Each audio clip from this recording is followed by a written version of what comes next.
Welcome. I would like to welcome you to episode 434 of the Unpopular Podcast. This is the man, the myth, the legend, Jalen Hunter. Here at the Unpopular Podcast, I'm not really asked to agree with me. I'm asking you to hear me out. So with the NBA Finals being over, I think the draft is going to be this week, and everything's shaping up to be a very eventful offseason. I wanted to talk about a couple of free agents because while there aren't many big names that are expected to move in free agency, this is going to be a very important free agency, not just for the NBA, but for a few players. And I wanted to talk about them. And what I mean by very important free agency for a few players, there are players that are in this free agent class or that could or could not move that could drastically change the landscape of not just the NBA, but the title, the NBA Finals title predictions can be changed with a few players' moves. And obviously, I'm not going to talk about every single free agent, but I'm going to talk about some of the big names, some of the huge names that could or could not move. And I kind of want to start off with the big fish. I kind of want to start off with the one player that I think can drastically change, that is a free agent, that can drastically and would drastically change the landscape of the league if he leaves. Now, you're probably thinking, it's LeBron James. No. I do think LeBron James is a huge name, and obviously the face of the league, arguably greatest player ever. And him possibly leaving the Lakers obviously could definitely change the trajectory of the Lakers in the short term. But I think with them getting JJ Redick and their relationship together, and obviously I don't think that there's another place that would pay LeBron James exactly what he thinks he's worth. Not because he's bad, just because he's a little older. I don't think that LeBron James will be leaving the Lakers. I think that he's probably going to opt out of his deal and then try to get a short-term max for the Lakers. So I think that's what's going to happen with LeBron. But the player that I'm talking about, to me, the number one player in free agency this year is Paul George. And I say it's Paul George because I know that there's such a stigma around Paul George that he's not the great player, that he's more talk than greatness. Of course, we know about some of the playoff blunders that he's had, obviously hitting the side of the backboard and the bubble, the mantra of playoff P. We know all that. But Paul George is still an incredible player. And Paul George is still one of the best players in the NBA. That's why I know this is sort of a tangent, a side note, but when I saw the report that Derek Williams was looked to be the replacement if Kawhi Leonard is unable to play in the Olympics due to injury. And that was a little shocking, seeing as though, look, I understand optics-wise why you wouldn't want Kyrie on Team USA. I still think Kyrie deserves to be on Team USA. I still think, especially if you look this year, Kyrie is there. There's not many guards better than Kyrie Irving, even today. But if you want to talk about things that have happened off the court, if you want to penalize him for that, I guess I understand. But if you're just negating or eliminating Kyrie Irving from not being on Team USA because of his off the court or because he is on the court, I don't think that's right. But Paul George, I'm thinking like, yo, why in the hell is Paul George not the obvious player that could replace Kawhi Leonard? But I digress. Let's get back to the topic.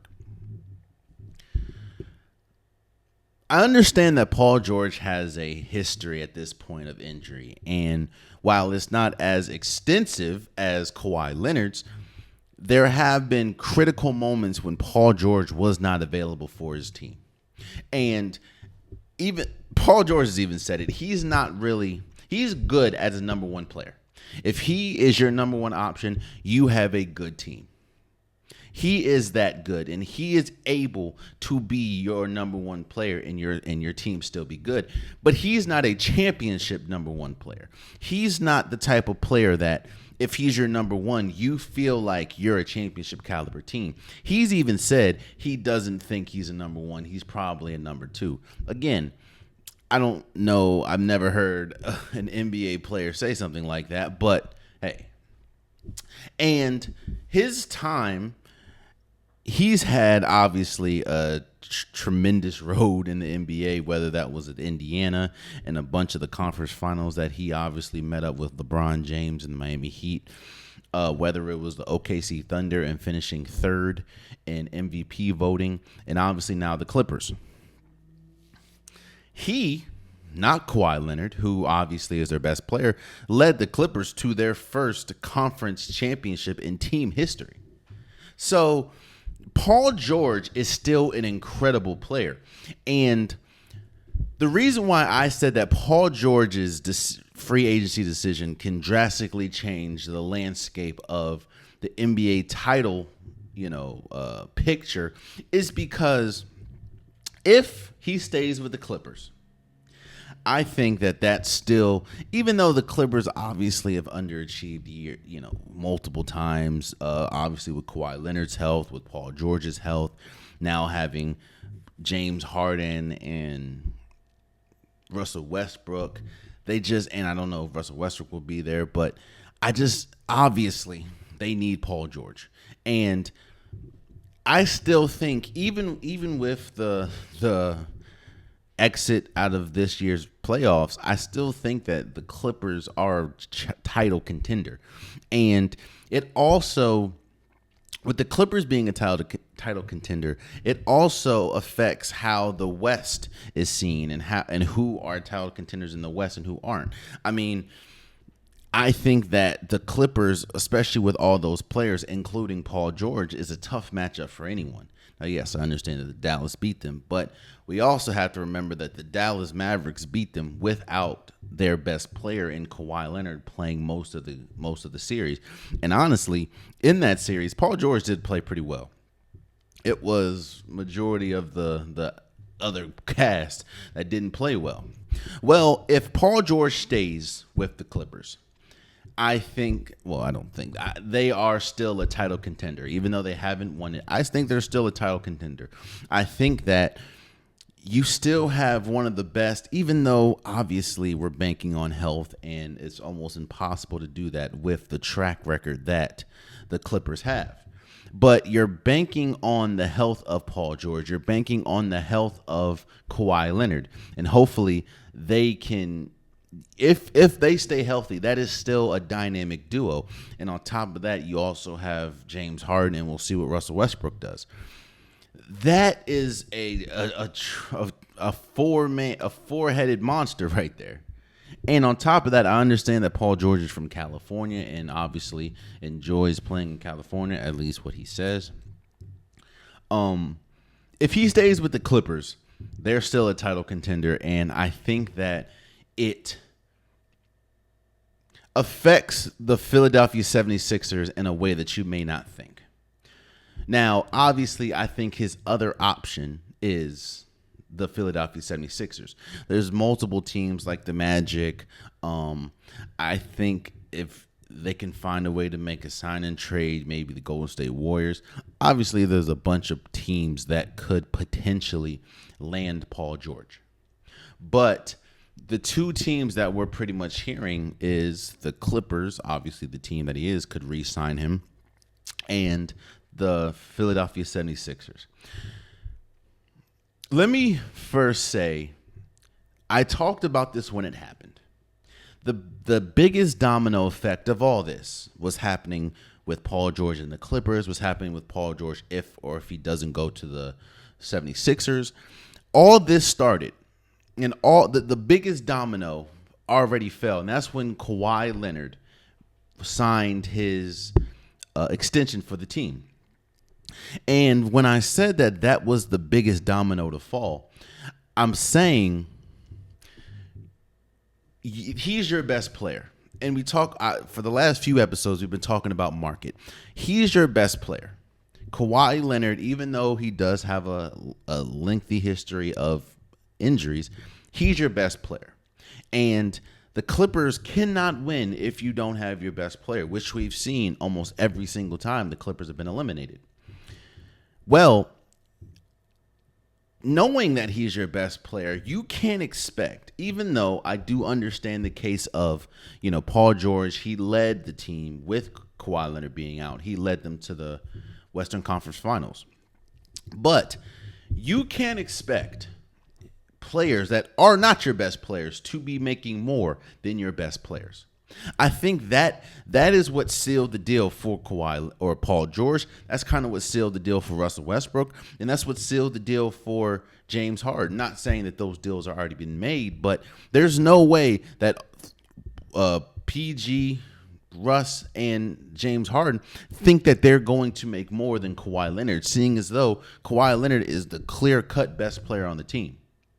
Now, you can argue, who's most important, cool. But who's the best player? That is, that's like saying, well, Steph Curry is the best player, but Draymond Green is the most important. And so Draymond Green, excuse me. Ooh.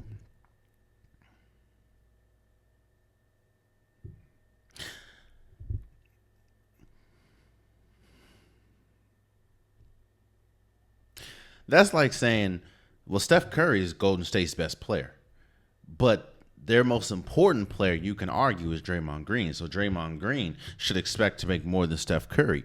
No. So I think that was the biggest domino. And when you're coming to the negotiation table, I think what the Clippers are going to stand on is, while yes, you're important, while yes, we want you here, there's no way that you can make more than our star. There's no way that you can make more than the best player. I think that is going to either bode well for the Clippers in signing Paul George, or I think that that's going to essentially put the nail in the coffin with this Paul George and Clippers relationship, seeing as though the reports are the 76ers are willing to pay him the max. And obviously the Clippers could match that, but he would be making more than Kawhi Leonard. And I don't think the Clippers want anyone making more than the player that they deem is their best. So I think if he does stay with the Clippers, obviously he'd be taking a pay cut, but I do think that he's still on a title contender. I do think that him being on the Clippers makes the Clippers and makes the West still that much more competitive. I also think that Paul George is good enough that if he goes to the Philadelphia 76ers, I think that that makes them a title contender. I know we just saw Boston, and I know we just saw, obviously, some of the moves that happened last offseason, whether we're talking about Damian Lillard going to the Bucks, whether we talk about Pascal Siakam going to the Indiana Pacers, and it looks like he's going to sign a maximum contract with the Pacers. I get it. I understand. And obviously Tyrese Maxey is going to be important. But I know that Philly does have his bird rights. And I think Tyrese Maxey, I'll say it like this. If Paul George goes to the 76ers, and they're healthy, that's always the big thing. And I understand when we talk about players like Kawhi Leonard, when we talk about players like Joel Embiid, it's very hard to put a ceiling and a cap on a team because of the injury history. But I think that if you add Paul George to that team, you have, and obviously you wouldn't have to give up much because you get him for free agency, and they have a max spot. Obviously, you're probably going to lose Tobias Harris, but you want to lose Tobias Harris. Paul George has the Philadelphia 76ers have a shot to have a team led with Paul George, obviously, who led a team to the NBA Conference Finals. Tyrese Maxey, who just won, I think, Most Improved and one of the better guards in the league, and you have Joel Embiid, who is a former MVP, arguably one of the best players in the league. I don't know if I'd put them over the Celtics yet, seeing as though the same Celtics team that we just saw win a championship in dominating fashion is going to return. But I will say, I would have a hard time putting anybody over them outside of Boston in the East. Because, again, Paul George is that good. And pairing him alongside Joel Embiid, I think a lot of the injury that Joel Embiid's let me say it like this. I think a lot of the injuries that Joel Embiid has suffered is because he carries a lot of the offensive load. That obviously was before Tyrese Maxey, emerged. And James Harden, that just didn't work. But I just think it alleviates a lot of the offensive scoring, because that's what Paul George is able to do. And on top of that, I think it completely takes out. Well, I will say that if Paul George does not sign with the Clippers, it gives the Clippers an opportunity to give James Harden more money. But I don't know if that's what they want to do. That's obviously. I do think that James Harden is good for the Clippers and was good for the Clippers, and it'll be interesting to see how he'll be able to fare with more of a dominant role if Paul George leaves. But I do think that if Paul George goes to the 76ers, it bolsters them and puts them, in my opinion, second in the East. And I would honestly say, because of the pieces that they have and because of how they finish even with Paul George, I think it completely takes the Clippers out. And that's no offense to Kawhi. That's no offense to James Harden, Russell Westbrook, that team. But I think it takes the Clippers completely out of contention. I don't think they're going to be a bad team. I don't think they're just going to tank or plummet. But it's very hard for me to see the Clippers as a title contender when their second best player dips to another team. And while James Harden, I do still think, has some in the tank, I don't know how much. So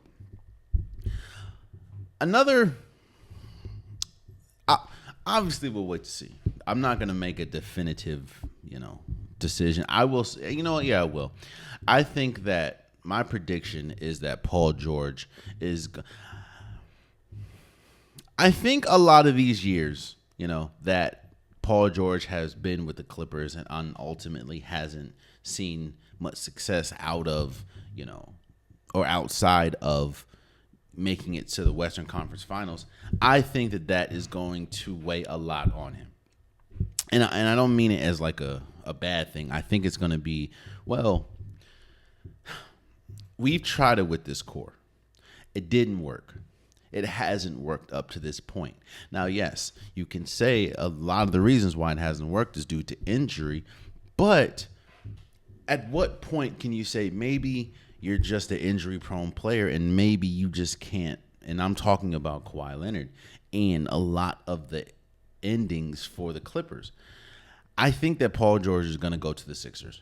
I think you have an opportunity to play with someone that has won an MVP, and if it wasn't for injury, probably would have won a second one this year. So, and you have a new test. While yes, he does like playing in California, seeing as that's where he's from. I think that getting out of the West, going to the East, because again, the West is a gauntlet, man. Going to the East, where all you really have to worry about is Boston and maybe in Milwaukee. I think Paul George is going to go to the 76ers. That's just me. And I think that, honestly, the 76ers would be his best option. So, we'll see. We talked about LeBron James.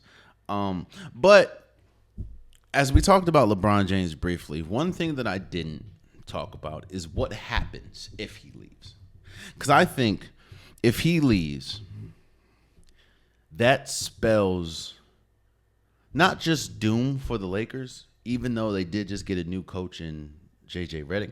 I think that spells doom for their future. And what I mean by is this.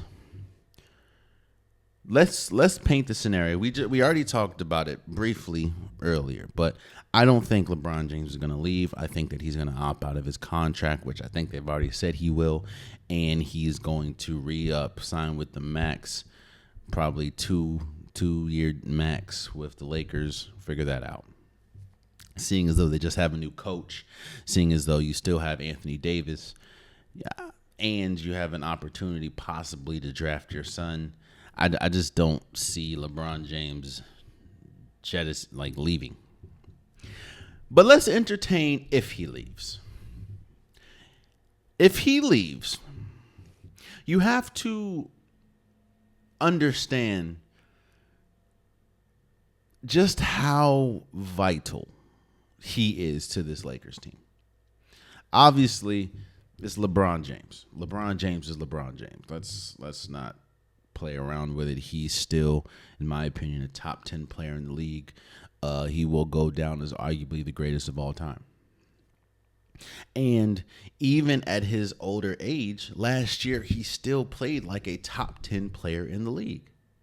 And when you lose a top 10 player in the league, especially when you're so dependent on that player, it sends your team usually to spiral down, or it sends them straight to a rebuild. But the interesting part about this is Anthony Davis. And usually when your best player leaves, like I said, it sends you into a rebuild. But but the Lakers are a unique build, because if LeBron James leaves, you still have Anthony Davis, who, when he's playing, you can argue that he's a top 5 player. That's how talented Anthony Davis is. But you're going to have to ask yourself, if you're a Lakers organization, if you're a Lakers fan, if you're, part of the Lakers brass that make these decisions, can you afford to lose LeBron James? I think that's it's obvious the answer is no. And the answer is no, because even though we know how good Anthony Davis is, we've also seen Anthony Davis as a lone star. We've also seen Anthony Davis when he was the best player on a team, and that team had a noticeable ceiling. Now, you can say, well, Jalen, that was New Orleans. This is the Lakers. Yeah, true. But look at that New Orleans team and that supporting cast compared to this Lakers team and their supporting cast. Obviously, things would be different if LeBron James wasn't there. You may be able to play with some cap space, but at no shape or form, even how good Anthony Davis was, did we think the Pelicans were a championship caliber team, even with Anthony Davis. While there are still people that cling to that idea that that the Lakers, even with LeBron and Anthony Davis, are championship caliber teams, you can definitely take that mindset and throw it out the window if LeBron James is gone. And then when I say spell doom for the future, I don't know if Anthony Davis is at a point in his career, because he definitely wasn't when he was with New Orleans. I don't think he's at a point in his career where he wants to be the lone star. I think the experiment and what happened on the Pelicans shows him, I can't do this alone. Again, we've talked about this time and time again. As great as Kobe was, as great as LeBron James was, as great as Tim Duncan was, as great as Michael Jordan was, you cannot win a championship by yourself. If that was the case, Kevin Durant probably would have won a championship in Brooklyn. Kevin Durant probably would have won a championship in OKC. Steph Curry may have won more championships than just 4. You have to. I think that if LeBron James leaves, Anthony Davis will leave shortly after. Maybe not in the free agency, but he might ask for a trade. Or he might quietly ask the team to trade him, then they trade him, and it's going to look like, oh, we just wanted to rebuild. Which I think would be disastrous for the newly instated coach in JJ Redick. Again, this is all maybe, could, who knows.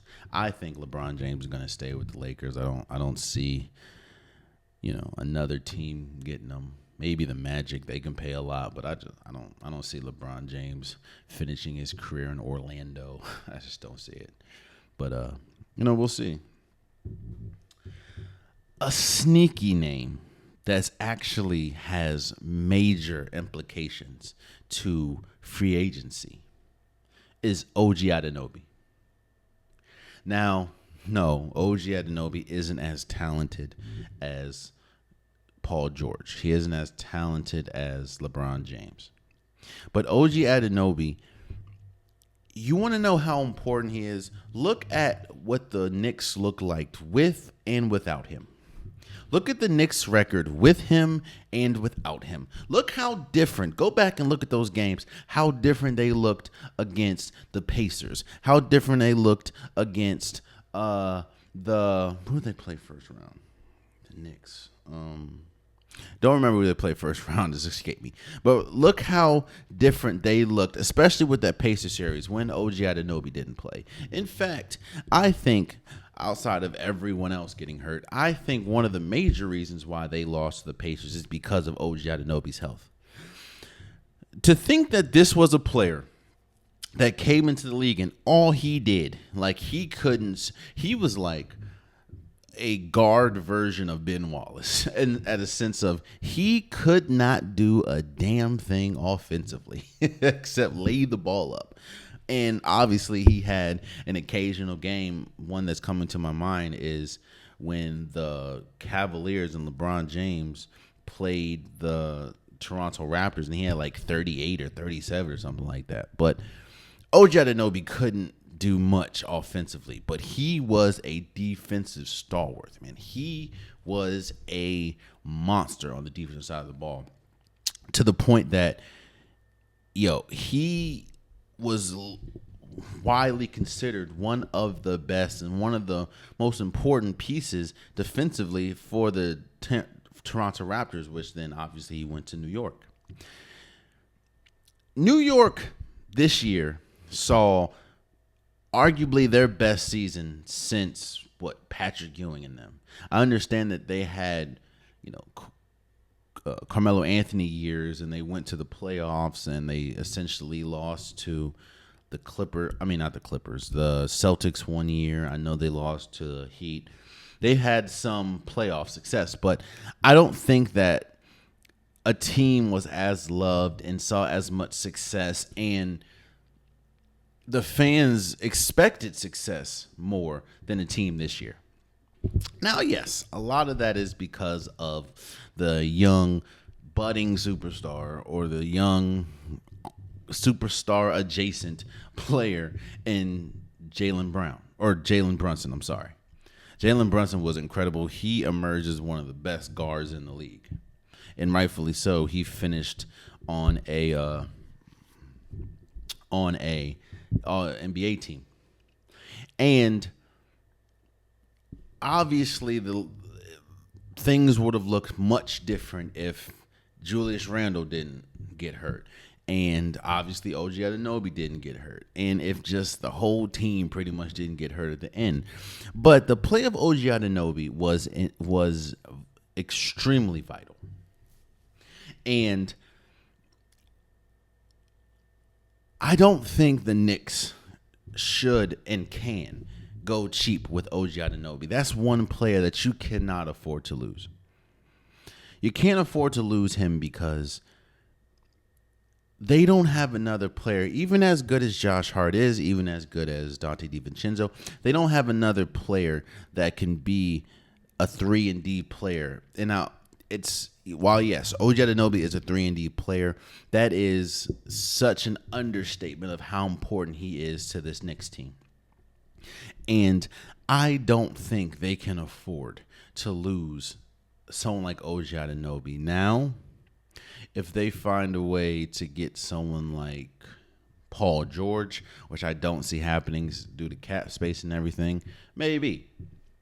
Or maybe they do a sign and trade they signed OG Anunoby, they signed Paul George, but then those contracts wouldn't match up because you'd have to give OG Anunoby the max. I don't foresee. I don't think that it's feasible to think that Paul George would be a Knick.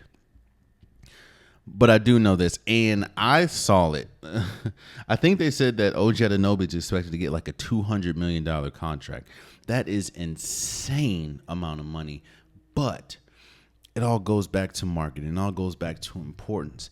I don't think that there's another player that can do what OG Anunoby did for this Knicks team.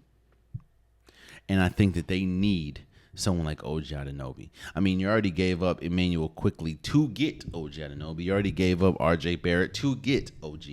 You have to re-sign him. And I don't foresee him going anywhere else. I mean, if you were to go somewhere else, maybe they can't afford him. Because I was like, he'd be perfect in Golden State, but they can't afford him. You have to look at teams that have a lot of cap space, man, and like the Magic, like the 76ers, but I don't think the 76ers, they need more of a player that can put the ball on the ground, more of a star, and I don't think that's OG Anunoby, but who knows? Yeah, man, I'm thinking about it. That'd be crazy, bro. But I just don't see OG leaving. I can't see it. It's very hard for me to see it. Another player that I need to talk about, or I'm going to talk about.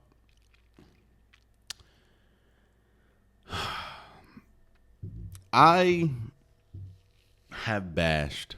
I've been on that at every turn. Let's bash the Chicago Bulls.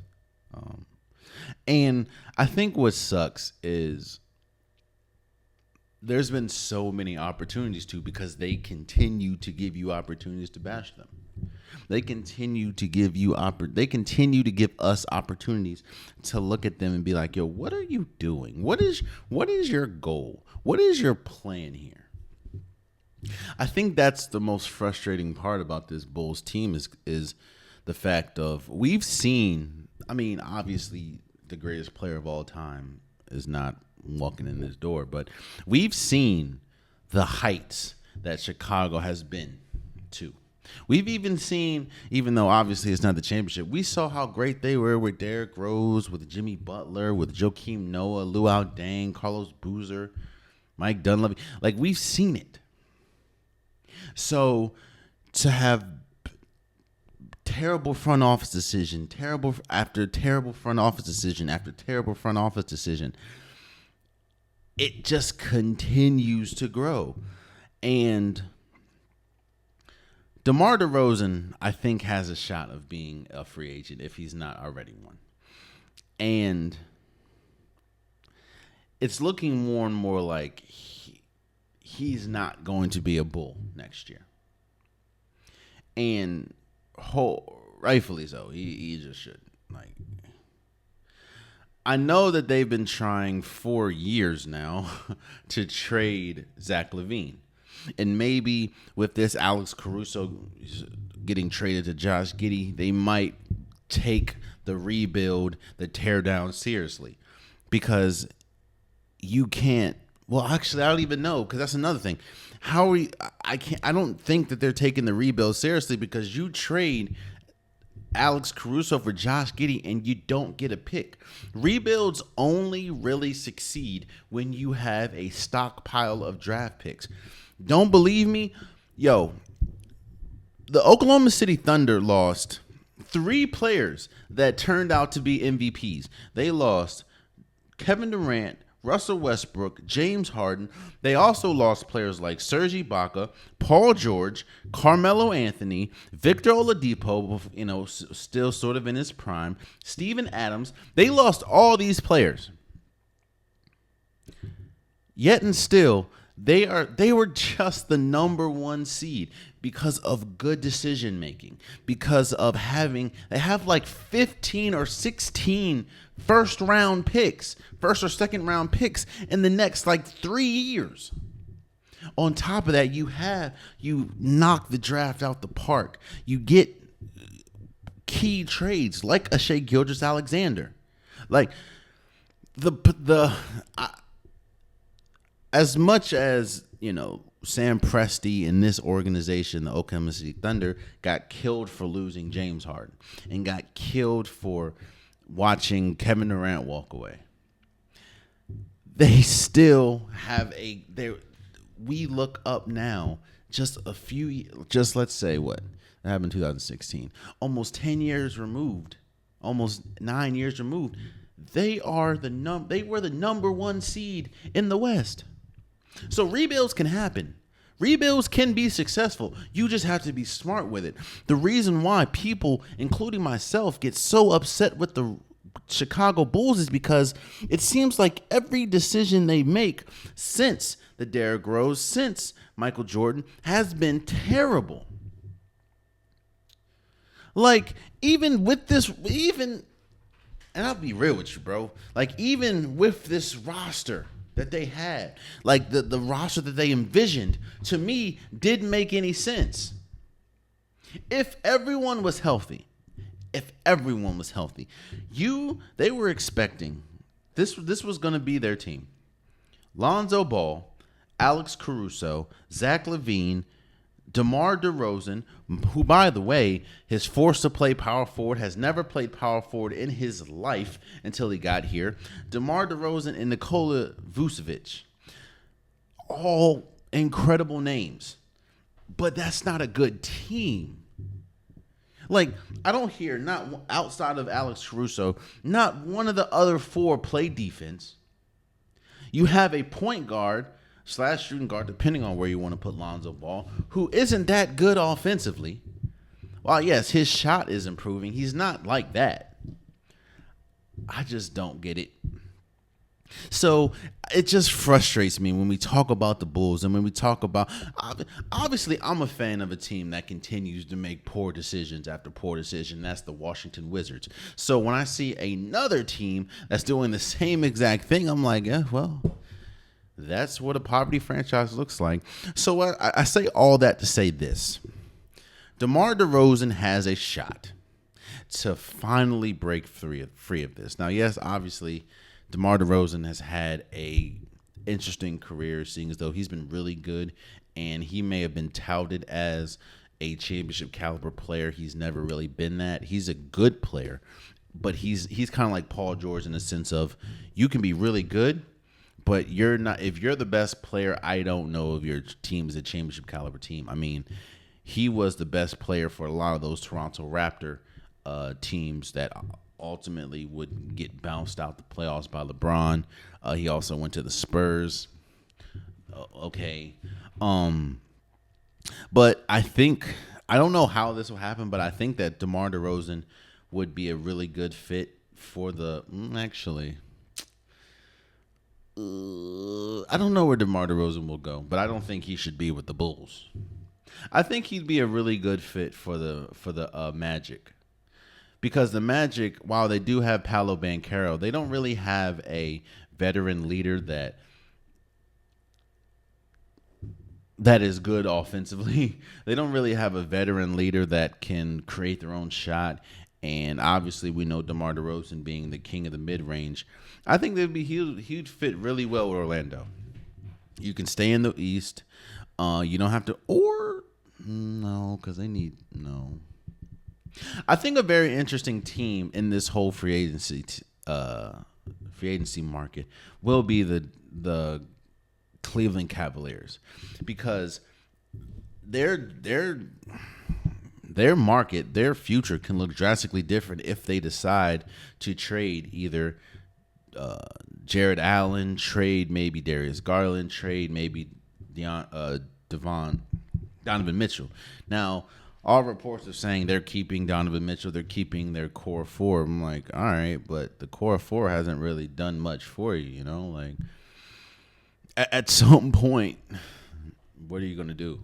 But I think DeMar DeRozan would fit really well with the Magic, because the Magic are looking for that. Obviously, he's not a championship caliber player, but they're looking for that veteran that can steer the team, because that's one thing that really hurt them against the Cavaliers this year. They didn't really have, when things were going awry, they didn't really have that player that can steer the ship. Even though Paolo Banchero was really good, Franz Wagner was really good, they didn't really have that guy. And I think that DeMar DeRozan could be that.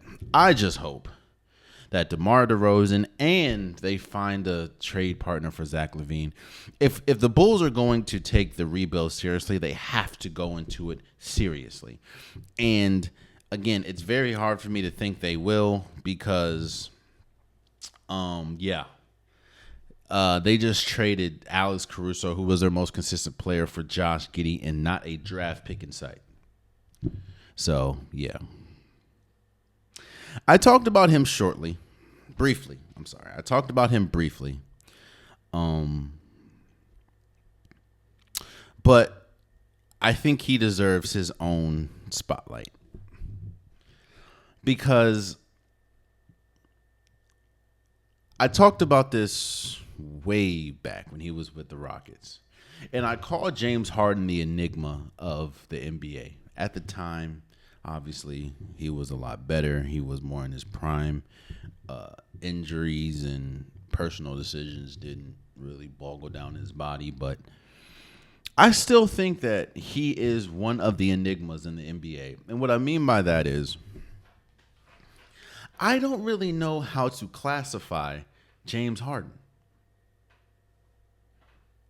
Because some games, James Harden looks like a regular, a decent player. Maybe give you 12, 15 points, maybe give you 10 assists. He seems like a regular player, a good regular player. But then some games, he looks like his former self. He'll give you a 40 bird. He'll give you 36, 12, and 10. Like, James Harden is so difficult to figure out because I don't know how good he still is. I don't know if James Harden is still on that MVP level. Obviously, he's not on the MVP level when you compare him to, Nikola Jokic or Giannis or players like that. But should he still be considered a top 10, a top 15 player? Sometimes the answer is yes. Sometimes even as early or even as recent as this season, he has looked like the James Harden that can be your best player and you make a deep playoff run with the Clippers. But then, as we saw in Game 7, 2 years ago, or a lot of that series when he was with Philly going up against the Boston Celtics, he just disappeared. And even in that series, he had a couple 40-point games. In the other games, he was just a no-show. I think it's very difficult to figure James Harden out. And it doesn't help that with Kawhi Leonard being out, you still played alongside Russell Westbrook. You still played alongside Paul George. And you didn't make it out the first round against a team, which obviously eventually they made it to the NBA Finals, but a team that you should have beat pretty handedly, and that is the Dallas Mavericks. The same argument, in a certain sense, I have with Paul George is the same argument that James Harden that James Harden will have. It's like, okay, again, I still think that the Clippers are going to put their foot in the sand and say, hey, we paid Kawhi Leonard, who is better than you in our eyes. We paid Kawhi Leonard this amount. You're not going to get more than this amount, even if James Harden feels he deserves this amount. And then James Harden can be like, well, okay, but who was available when you needed them? Was I the one that was hurt and couldn't really finish the Dallas Maverick series? No, I wasn't. I think James Harden, one reason why I say that loss was huge for the Clippers is because I think James Harden, especially James Harden, he's lost the ability to command high market money. Now, if a team wants to pay him that, shouts out to them. But I think that he's lost the trust and he's lost the voice to say, hey, I demand and I deserve a long-term max contract. Because of how it ended in Philly, because of how this season ended in LA, I just don't think James Harden can come to the table and say, well, I've earned or I deserve a long-term contract, which is why I kind of think he's going to stay with the Clippers, because I think the Clippers are going to give him maybe a 1 to 2 year deal. When a player like James Harden, who's a former MVP, may think to himself, well, I deserve a 4 to 5 year deal. And on top of that, when you get a 4 to 5 year deal, usually you get close to the max that a team can pay you. I don't think James Harden is going to get that because of how inconsistent he's been these last few years. Kind of like LeBron James in a sense, I don't think James Harden is going to leave the Clippers because I don't know what other team will take a gamble on him. And when I say gamble, I say, again, you're also getting an aging player. Like James Harden is not the Houston James Harden I was giving you 60-point triple-doubles. Now, and James Harden hasn't looked like that since Houston. Now, he's had glimpses, which is why I say that he's still sort of an enigma. Like, again, he looked incredible. There was a lot of times in that Dallas series where he looked like the best player for the Clippers. There was a good time when the Clippers had everything clicking, when you had him playing great alongside Paul George, Kawhi Leonard, and Russell Westbrook, that you can say, oh, this team can do it. But that all came crumbling down. I don't know. I think he's going to be 35 next month or in August. I just think he's gone are the days where he's getting max deals and long-term deals. So I think the options for James Harden is pretty slim, which is why I think he's going to stay with the Clippers. One player that has a great deal of importance to his team and will have a great deal of importance to free agency that isn't that much a big name is Kentavious Caldwell-Pope, KCP. You see what happened. Now, not all of it, obviously, is because they lost Bruce Brown. But you see what happened in the playoffs when your top two players are not playing up to par, or a team is focused on your top two players, and you don't really have someone else that can consistently steer the ship. People were, and I was one of them, was screaming that this Denver Nuggets team could be a dynasty. And in all intents and purposes, they could just be one bad year. They can turn around next year and win it all. But what I will say is they will not win it all if they don't have KCP, which is why I think KCP has a lot of leverage in this situation. He is a really good defender. He's a great shooter. I mean, 42% three-point shooting, pretty much. That you don't just get 42% everywhere. They can't lose him. Now, I don't know. They don't want to go past the second tax apron, and if they keep him for the money that he's probably asking, and rightfully so, asking for, they might have to lose him. But losing Bruce Brown was huge. We saw that, how everything played out in the playoffs. And now if you lose Kentavious Caldwell-Pope, who was by far their best three-point shooter. Not most volume, because obviously Michael Porter Jr., he shoots more, but their best three-point shooter is Kentavious Caldwell-Pope, and one of their best on-ball defenders is Kentavious Caldwell-Pope, and he played perfectly as far as the defense alongside Jamal Murray, who doesn't play defense that much, or Michael Porter Jr., who doesn't play defense that much.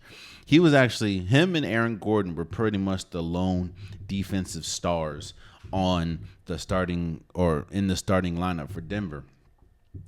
I think Kentavious Caldwell-Pope would be a massive loss. And honestly, a team that would use him, I think, greatly would be the Minnesota Timberwolves, a team that just beat the Denver Nuggets in the playoffs. We saw, outside of Anthony Edwards, they don't really have a reliable shooter. They were, Mike Conley's cool, but Mike Conley's getting up there in age. I think that Kentavious Caldwell-Pope, I don't know if they can afford him or not, but he'd be great in Minnesota. Pair him alongside, Jaden McDaniels defense, alongside Anthony Edwards defense, alongside just that team as a defensive whole, and he's going to be extremely important. The Nuggets cannot afford to lose him. Now I know he has a player option, but he more than likely, if they can't give him what he thinks, and on top of that, if they don't really make any moves, I don't foresee. They need Kentavious Caldwell-Pope for sure. Like, there's no question about it. And I think that if they do lose him, that's another thing. Another thing with a lot of these. We talked about LeBron. We talked about Paul George. We talked about who did we just talk about? DeMar DeRozan, OG Anunoby. These players drastically affect the playoff market, drastically affect the teams that may or may not be in title contention. Obviously, there's one big dog at the top right now, and that is the Boston Celtics. But a lot of these players can make a team drastically better, like Paul George going to the 76ers. Imagine if Kentavious Caldwell-Pope went to the 76ers with Paul George. Like, what if imagine KCP goes to, hell, now I'm sitting here really thinking about it. Imagine if DeMar DeRozan went to Minnesota. Wow, no, he doesn't play basketball, or he doesn't play defense like that. Minnesota struggled mightily with a second score. Well, you don't have to worry about that with DeMar DeRozan. Or Zach LaVine going to Minnesota. What I'm saying is these players that we're talking about can drastically change the landscape of the playoffs. And that's why I think that I think KCP is gone if they're unable to pay him what he rightfully deserves. He's one of the best and least underrated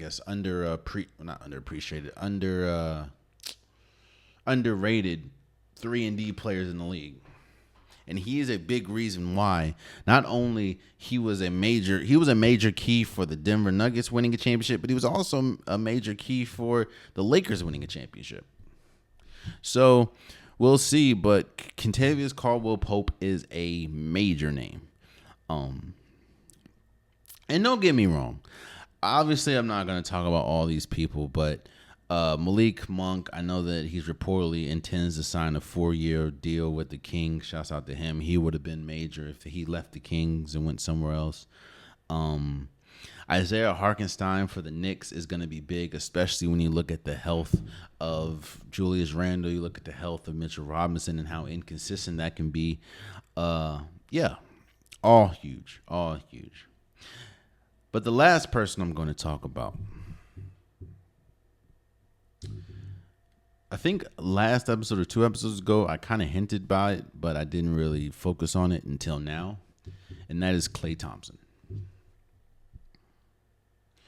I don't have to sit here and go extensively over the history of Klay Thompson, over the history of his importance to the Golden State Warriors, his importance to the dynasty that is the Golden State Warriors, or that was the Golden State Warriors, his importance to just the evolution of the three-point shot, just the evolution of how we look at the importance of having a three-point shooter.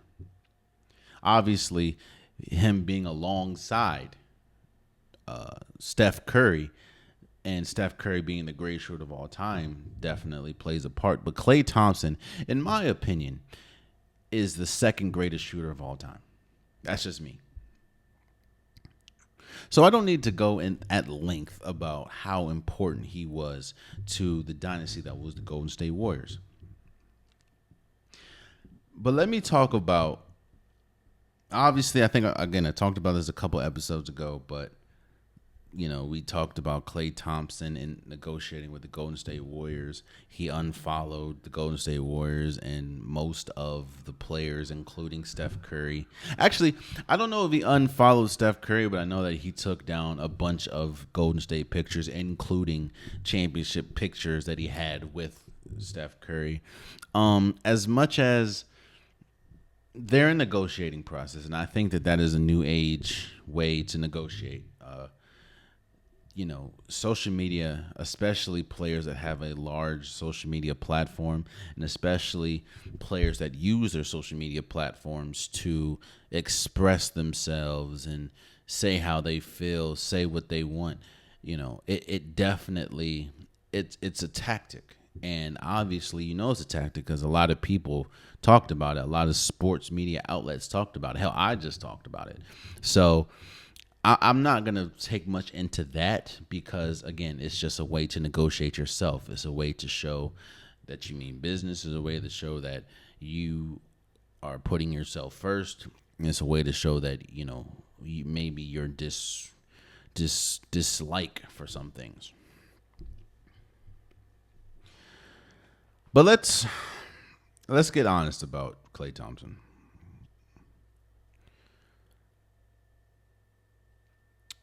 When any player tears an ACL, that usually affects them in the long term. That usually affects their career in general. Now, some players, you see it more in the long term. Some players, you see it immediately. When you tear your Achilles and your ACL in back-to-back seasons, that's usually a death sentence for a career. Hell, having one of those is usually a death sentence for a career, but having them both back-to-back, it's very rare, and there's no one that should expect anyone to come back from that. So the fact that Klay Thompson came back from that and actually for a certain amount of time flourished.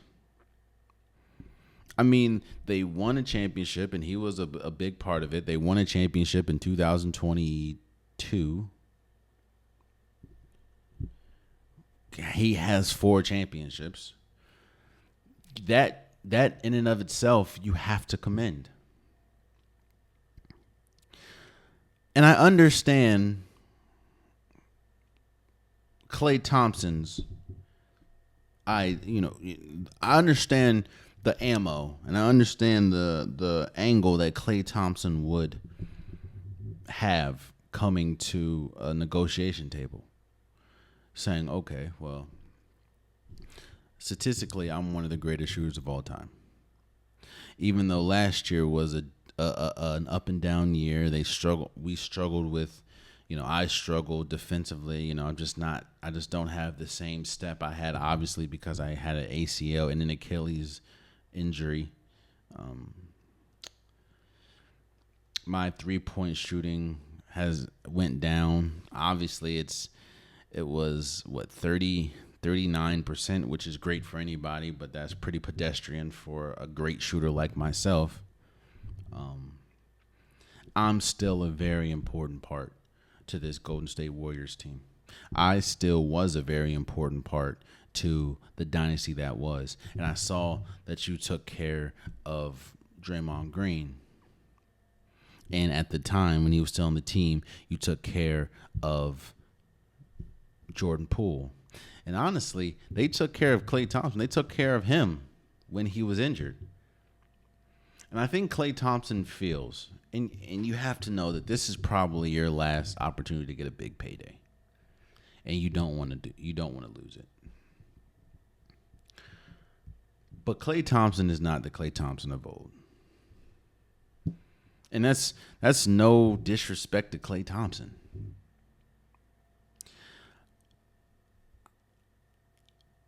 But I talked about this before. If you're Golden State and you're going to pay a crazy amount of money over the aprons and over the tax, to my opinion, it should be for a championship caliber team. And the Golden State Warriors have to make a decision. Is Klay Thompson in that championship caliber or in that championship possible? Because you still have Steph Curry, right? And if you have a star that's still playing like a star, that's still playing like a superstar, you have a shot of winning a championship. That's one reason why a lot of people haven't given up on the Lakers, because you still have LeBron James. You still have Anthony Davis. You have Steph Curry. And you don't want to waste his prime. Well, his prime is coming to an end, but you don't want to waste the good years that he has left with a subpar team around him. But if you're Klay Thompson, and I'm like, all right. Last year I shot 38.5%, set 18 points a game, but I only played 29.7, so 30 minutes a game. And I'm 34. I understand, and I talked about this before, man. I understand that Klay Thompson, the Magic probably can offer him more. But I don't think with Klay Thompson, the Magic, because I know Klay Thompson or the Magic can offer Klay Thompson. I think I saw that they possibly can offer Tobias Harris and maybe another player. But I don't think that's a championship caliber team. That team ain't beating Boston. And while the West is incredibly tough, I think that there's still, when I see how good Steph Curry plays and him being a superstar, when I see how good that Draymond Green plays when he's on the floor, when I see how good Jonathan Kuminga has been playing, when I see how good Pods has been playing, I think that this team, they're still, even though it's slightly cracked, even though it's damn near closed, I think that there is still a shot that this Golden State Warriors can win a championship. I don't know if it will. I'm not saying it will, but I think there's a sliver of hope left. And I know Klay Thompson to me is at an age where,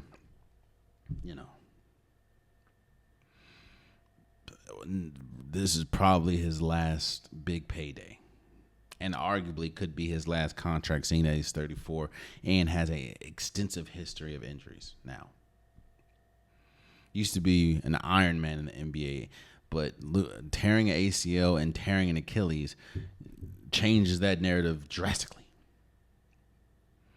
And Klay Thompson used to be one of the greatest 3-and-D players the league has ever seen. And that injury has slowed him down tremendously. He was getting torched in the play most of this year and in the play-in defensively. And I understand that a team like the Thunder that has a bunch of draft picks, has a bunch of space, like cap space, they could use a shooter. They struggled with shooting the ball. Obviously the Magic, the Sixers. Maybe the Sixers can sign Paul George and get Klay Thompson for the low. I don't know. But what I will say is, it feels like this is the end of Golden State because, I think what Brian Windhorst was talking about is it's not as much as the money as much as the years. I think Klay Thompson wants a 4 or 5 year deal, which would be longer than Steph Curry's current deal and Draymond Green's current deal. And again, I will add, if you get a 4 or 5 year deal, Klay Thompson is 34. And while he had a good year for anyone else, for any good role player, the man did not have a good Klay Thompson type year. Again, he is a career 30 or 42% 3-point shooter. That is great. To go from 42 to 39, it doesn't sound drastic, but that's drastic. And to be a 23, 24 points a game shooter or points a game scored to 17, 18. It's massive. It feels like this is the end, but it definitely will be the end of Klay Thompson, or the end of the Golden State Warriors dynasty if Klay Thompson doesn't stay. Unless they swing and get a big piece, but I don't know how. So we'll see. We will see. Yeah, this is going to be a very interesting, and there's some names here in the free agents market that can be huge, and we'll just see what happens. So, but there you have it. That's been today's episode of the Unpopular Podcast. I truly, truly, truly appreciate you guys. If you want an Unpopular Podcast shirt, hoodie, sweater, long sleeve joggers, the link is in the description below. I have multiple different colors, multiple different designs. Get your Unpopular Podcast merch today. Also, please subscribe to the YouTube channel. I'm trying to get as many subscribers as possible. I appreciate everyone that supports. I appreciate everyone that comments on my reels and tell me how trash my takes are, tell me how good they are. It just shows that you're listening or watching, and I appreciate it. So if you like the content, tell a friend to tell a friend to tell a friend to subscribe. It means a lot. Also, please, I understand that there's some people that only watch on YouTube and there's some people that only listen on DSP. So all my DSP listeners, whether that's Apple Podcast, Spotify, SoundCloud, Pandora, wherever you're listening to the Unpopular Podcast, please follow, please subscribe. It definitely means a lot. No supporter is bigger than the other. No platform is more important than the other. So wherever you get the Unpopular Podcast, on whichever DSP, please subscribe. It means a lot. And also, please follow the socials. Follow Instagram, follow TikTok. I post pretty much daily there. That's where we can go back and forth. That's probably the quickest way to get to me. We can go back and forth. You can tell me how much you hate my takes, how much you love my takes. Just keep it respectful. And I don't mind going back and forth. It just means that you're passionate about whatever we're talking about. And it means that you're listening. So I do appreciate it. So TikTok or Instagram, please follow. It means a lot. And until next time, much love.